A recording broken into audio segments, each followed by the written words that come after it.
नमः हरे हराये नमः। हरे कृष्णा जी, आप सबका बहुत बहुत स्वागत है। मंगलाचरण आरंभ करते हैं। ओम नमो भगवते वासुदेवाय। ओम अज्ञानतिमिरान्धस्य ज्ञानाञ्जनशलाकया चक्षुरुन्मीलितं येन तस्मै श्रीगुरवे नमः। नमा ओम विष्णुपादाय कृष्णप्रेष्ठाय भूतले श्रीमते भक्तिवेदांत स्वामिनिति नामिने। नमस्ते सारस्वते देवे गौरवाणी प्रचारिणे निर्विशेष शून्यवादी पाश्चात्य देश तारिणे। जय श्री कृष्ण चैतन्य प्रभु नित्यानंद श्री अद्वैत गदाधर श्रीवासादि गौर भक्त वृंद। हरे कृष्ण कृष्ण कृष्ण हरे हरे, हरे राम राम राम हरे हरे। कार्पण्यदोषोपहत स्वभावः पृच्छामि त्वां धर्मसम्मूढचेताः। यच्छ्रेयः स्यान्निश्चितं ब्रूहि तन्मे शिष्यस्ते अहं शाधि मां त्वां प्रपन्नम्। हरे कृष्णा जी। भगवद गीता आरंभ करते हैं। अध्याय 4 श्लोक नंबर 16। ब्रजेश्वरी जी 17। तो श्लोक नंबर 17 ब्रजेश्वरी जी आप पढ़ेंगे संस्कृत। हरे कृष्णा। कर्मणो हे अपि बोधव्यं बोधव्यं च विकर्मणः अकर्मणश्च बोधव्यं गहना कर्मणो गतिः। हरे कृष्ण। हरे कृष्णा। कर्मणः कर्म का ही निश्चय ही अपि भी बोधव्यम समझना चाहिए, बोधव्यम समझना चाहिए। च भी विकर्मणः वर्जित कर्म का, अकर्मणः अकर्म का च भी बोधव्यम समझना चाहिए। गहना अत्यंत कठिन दुर्गम कर्मणः कर्म की गति प्रवेश गति। कर्म की बारीकियों को समझना अत्यंत कठिन है। अतः मनुष्य को चाहिए कि वह यह ठीक से जाने कि कर्म क्या है, विकर्म क्या है और अकर्म क्या है। हरे कृष्णा जी। बहुत ही अद्भुत श्लोक है, हम सबको बहुत प्रेरणा देता है। कई लोग सोचते हैं भगवत गीता तो बोलती है भी कर्मों के फलों पर ध्यान मत दो, केवल कर्म करते जाओ। कई बार जब लोग ऐसा सोचते हैं उसके मन में संदेह आता है, तो क्या हम ये नहीं सोचे कि हमको लाभ मिलना चाहिए या हानि, या तो क्या होगा। तो इसीलिए जब हम अध्ययन करते हैं तो भक्तों के संग में करना है। जब तक हमारा कंट्रोल है तब तक हमको परिणाम को देखते हुए कार्य करना है। जब कार्य पूरा हो जाए, हमारा कंट्रोल खत्म हो जाए, उसके बाद में कर्मों के फल में आसक्त नहीं होना है। जो भी परिणाम हमको मिलता है उसको स्वीकार करना है, उससे हमको शिक्षाएं लेनी है और अगले कार्य की ओर बढ़ना है। तो हर एक कार्य को बहुत सोच विचार कर, बहुत जिम्मेदार तरीके से हमको हर एक कार्य को करना है। जैसे अगर हस्बैंड है, वाइफ सोचेगी खाना कैसा भी बना दो, क्या फर्क पड़ता है, मेरा तो काम है खाना बनाना। तो कभी तो बहुत अच्छा स्वादिष्ट भोजन बन गया, कभी स्वादिष्ट भोजन नहीं मिला, तो इससे क्या होगा कि हमारा कार्य परिवार अच्छे से नहीं चल पाता। तो हमको क्या करना है कि जो माताएं हैं उनको चाहिए कि हमको खाना बनाना है बहुत पौष्टिक तरीके से और सबके परिवार के स्वास्थ्य को बढ़ाए। तो ये परिणाम को ध्यान में रखकर फिर खाना बनाना है। खाना बनाया है, अब पूरा प्रयास किया गया, फिर भी अगर कुछ और कारण से कुछ कमी रह जाए तो उसके बाद में बोला गया भाई जितना हमारा कंट्रोल था उतना हमने बहुत अच्छे तरीके से किया।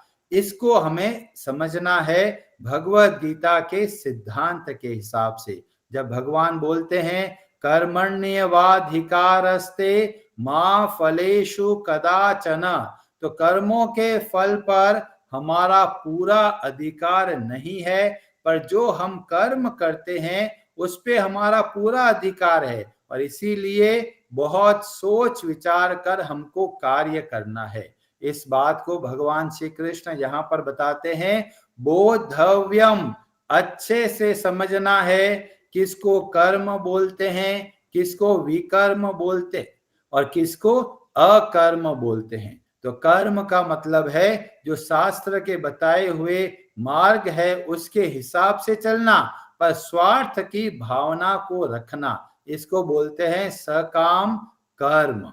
और सकाम कर्म का परिणाम क्या होता है, हमें इस संसार के अंदर बंधन मिलता है, स्वर्ग का सुख मिलता है, और सुख मिलके जब सुख खत्म हो जाता है तो वापस इस संसार में आना पड़ता है। तो हम भटकते रहते हैं। कई लोग सोचते हैं जी हम तो अच्छा कार्य करते हैं, पर अच्छा कार्य भी अगर स्वार्थ की भावना से करते हैं, सेवा की भावना से नहीं करते, तो वह हमको कर्मों का बंधन देगा। दूसरा बोला गया विकर्म। विकर्म का मतलब है वर्जित कर्म, खराब कर्म, बुरे कर्म जो हमको नहीं करना चाहिए। पर कई बार समाज के अंदर ऐसा भाव चलता है कि ये तो बहुत आसान हो गया, आम बात हो गई, हर घर के लोग नॉनवेज खाते हैं, तो जब कोई और खाता है तो उनको लगता ही नहीं भाई कितना बड़ा गलत कार्य कर रहे हैं। हमारे शास्त्र खासकर श्रीमद् भागवतम में बताया गया 4 ऐसे कार्य है जो पाप के घर है। इसका मतलब ये 4 चीजें हमको कभी भी नहीं करनी है। तो कौन सी चीजें नहीं करना है, तो पहला बोला गया कभी भी मांस नहीं खाना है, नो मीट ईटिंग, किसी भी तरह का मांस नहीं खाना है। अगर कोई व्यक्ति मांस खाता है तो वास्तव में उनके अंदर जो दया का भाव है वो खत्म होने लग जाता है, उनका हृदय कठोर बन जाता है। और इसीलिए हमें इस बात का ध्यान रखना है किसी भी तरह का मांस, मच्छी, अंडे नहीं खाना है। दूसरा बताया गया किसी भी तरह का नशा नहीं करना है, ना कभी सिगरेट पीना है, ना कभी तंबाकू खाना है, ना कभी शराब पीना है, ना और किसी भी तरह का नशा करना है। कई लोग चाय के आदी पड़ जाते हैं, कई लोग कॉफी के आदी पड़ जाते हैं, तो हमें इस बात का ध्यान रखना है कभी भी किसी तरह का नशा नहीं करना है, क्योंकि ये पाप का घर है। अगर ऐसा कार्य करते हैं तो लोग धीमे धीमे पाप के रास्ते पर चलने लग जाते हैं। तीसरा बहुत महत्वपूर्ण बात है, और बोला गया किसी भी तरह का अवैध संबंध नहीं रखना है। आजकल एक्स्ट्रा मैरिटल अफेयर बहुत जगह देखने को मिलता है। बॉलीवुड की पिक्चरों में भर के ऐसी चीजें दिखाई जाती है, पर जब हम शास्त्रों को देखते हैं तो हमें अच्छे से समझ के कार्य करना है। कभी भी किसी तरह का अवैध संबंध नहीं रखना है। अच्छे से आप शादी कीजिए, परिवार के अंदर कमिटेड रहिए, परिवार के जो संबंध है उसके अंदर ही स्थायी रहना है। कई लोग बोलते हैं मन तो पागल है, दिल तो दीवाना है, कहीं पर भी भाग जाता है, तो ऐसा हमको नहीं करना है। और चौथा बोला गया किसी भी तरह का जुआ नहीं खेलना है। जुए के मूल के अंदर है किसी भी तरह का झूठ नहीं बोलना है। और जब हम शास्त्रों को गहनता से देखते हैं तो हम इन सब के लिए ट्रेनिंग की आवश्यकता है, नहीं तो हमको पता ही नहीं चलेगा हम कब ये गलत कार्य करने लग गए।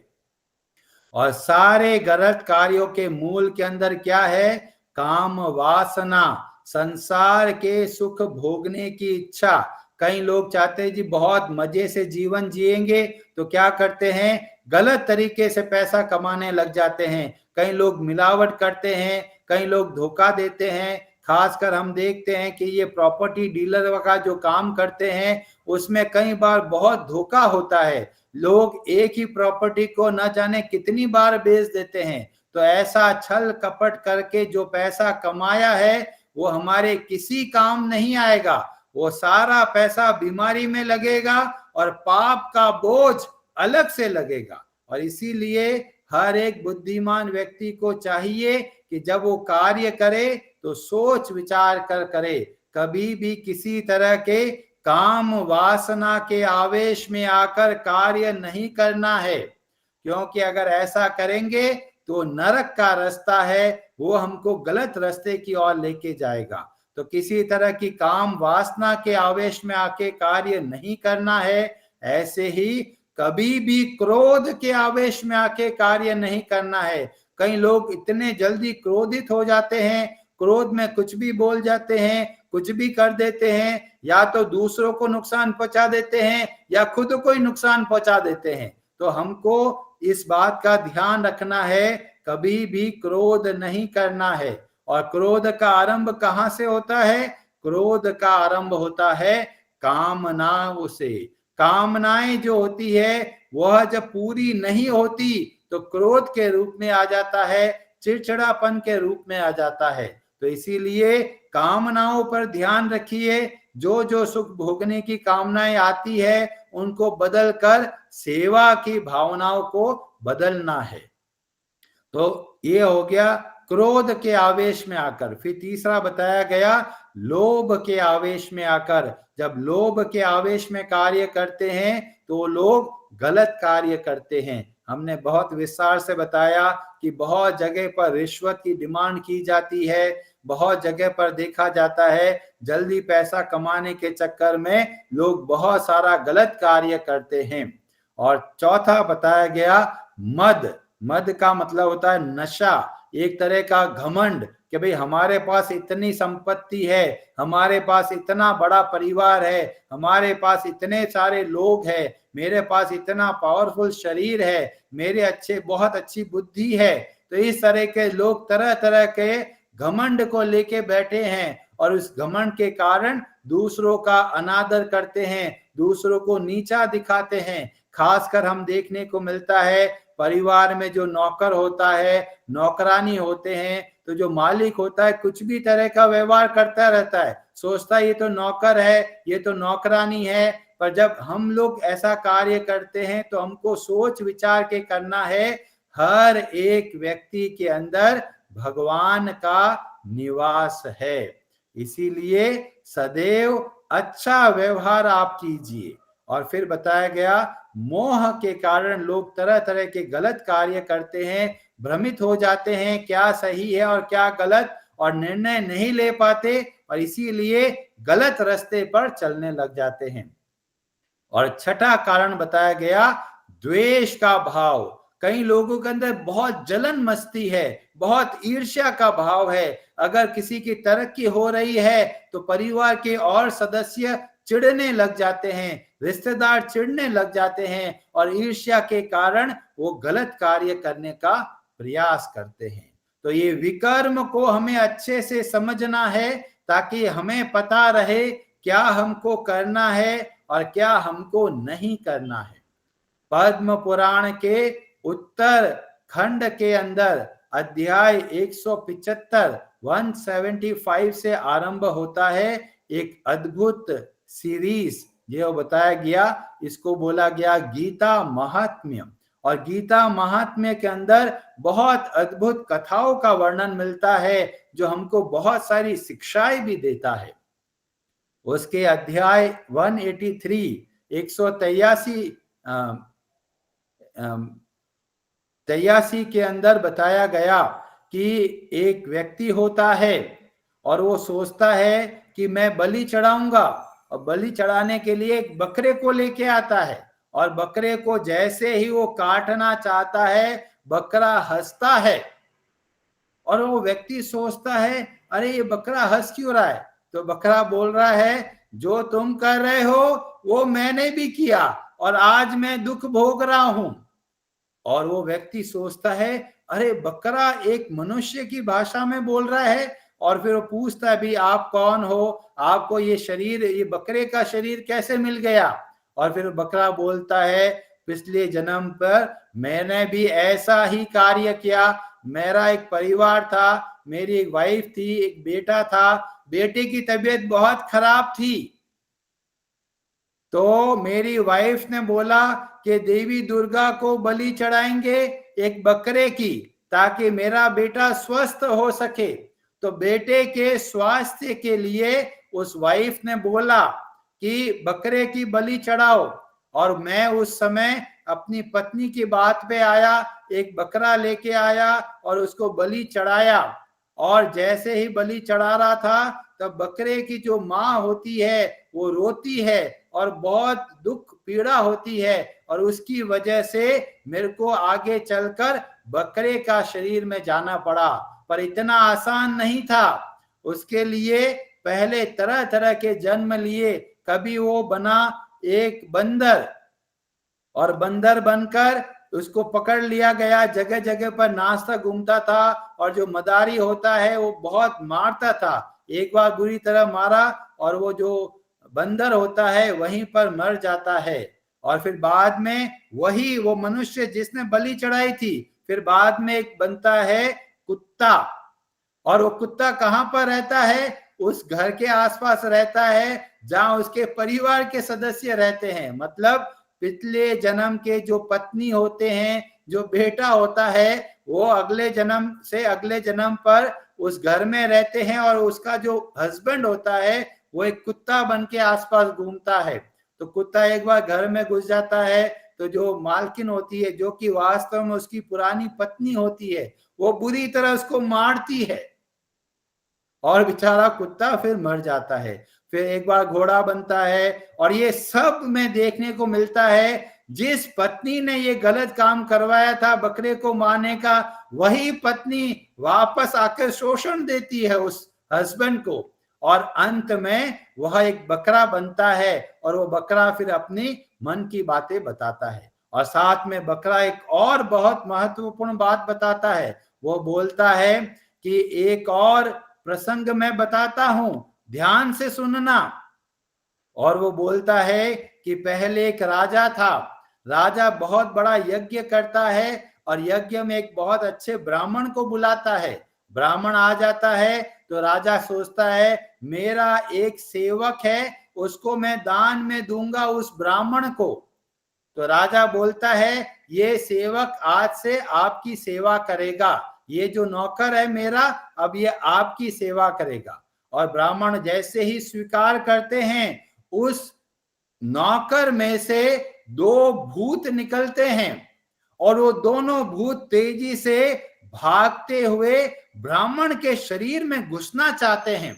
और ब्राह्मण को लगता है ये कौन अंदर घुस रहा है, और तुरंत वह ब्राह्मण कुछ मंत्रों का जाप करता है। और मंत्रों का जाप करते करते देखते हैं कि भगवान विष्णु के दूत प्रकट हो जाते हैं और दोनों भूतों को भगा देते हैं। अब सब लोग देख रहे होते ये कौन था, तो राजा प्रश्न करते हैं कि ब्राह्मण ये कौन से भूत थे जो आपके अंदर घुसना चाहते हैं, और आपने कौन से मंत्रों का जाप किया कि ये भूत आपके अंदर घुस नहीं पाए। तब ब्राह्मण बोलता है कि ये जो भूत है दो, वो एक तो था पाप और दूसरा था निंदा। ये दोनों मेरे अंदर घुसना चाहते थे, क्योंकि सेवक के अंदर ये दो भूत घुसे हुए थे, और मेरे अंदर जैसे ही आना चाहते थे मैंने मंत्रों का उपयोग किया। तो पूछा कौन से मंत्रों का जाप किया, तो उन्होंने बोला मैंने भगवत गीता के अध्याय 9 का जाप किया, और अध्याय 9 के जाप से भगवान के जो शब्द है, जैसे ही मैंने उच्चारण शुरू किया, हर एक अक्षर एक विष्णु दूत के रूप में प्रकट हो गया और उन दोनों भूतों को भगा दिया। इससे क्या हुआ, वो सेवक को भी मुक्ति मिल गई और ब्राह्मण का भी कुछ भी अहित नहीं हुआ। और ये हमारे लिए भी बहुत प्रेरणादायक है। जब हम लोग भगवत गीता के सिद्धांत के हिसाब से चलते हैं तो कभी भी पाप का कार्य नहीं करेंगे, और कभी भी किसी की निंदा नहीं करेंगे। अगर हमने अच्छे से भगवत गीता को समझा है, भगवत गीता के सिद्धांतों को अपने जीवन में उतारा है, तो कभी भी पाप का कार्य नहीं करेंगे। क्यों? क्योंकि भगवत गीता का ज्ञान हमारी रक्षा करेगा। हरे कृष्णा जी, आप सबका बहुत बहुत धन्यवाद। आज की कथा बहुत ही अद्भुत थी। आपको क्या शिक्षा मिली, आप अगर कुछ बताना चाहे तो आप बता सकते। किसी का कोई प्रश्न हो तो भी आप पूछ सकते हैं। हरे Krishna ji.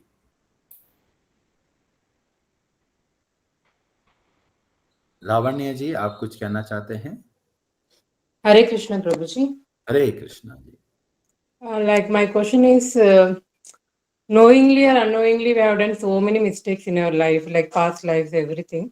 How can we break that karmic cycle? So for that reason, Lord will explain beautifully the principle of akarma. So from when we meet devotees, जब हम भक्तों से मिलते हैं, वहीं से हमारा जीवन बदलना आरंभ हो जाता है। और इसीलिए जैसे ही भक्तों का संग मिला, वहीं से जीवन के अंदर परिवर्तन लेके आना है। परिवर्तन लेके नहीं आए तो जैसा गलत कार्य पहले करते थे वैसा ही करते रहेंगे। पर जब हम भक्तों का संग मिलता है तो हमें पता चलता है कौन सी चीज हमको करना है, कौन सी चीज हमको नहीं करना है, और इसको समझकर जो सही कार्य है उसको हमें करना है। तो जो हो चुका है, we have no control. What we are going to do now, it is in our control and we should do with our best of our ability. Okay, Prabhuji. Thank you so much. Hare Krishna. Hare Hare Namah.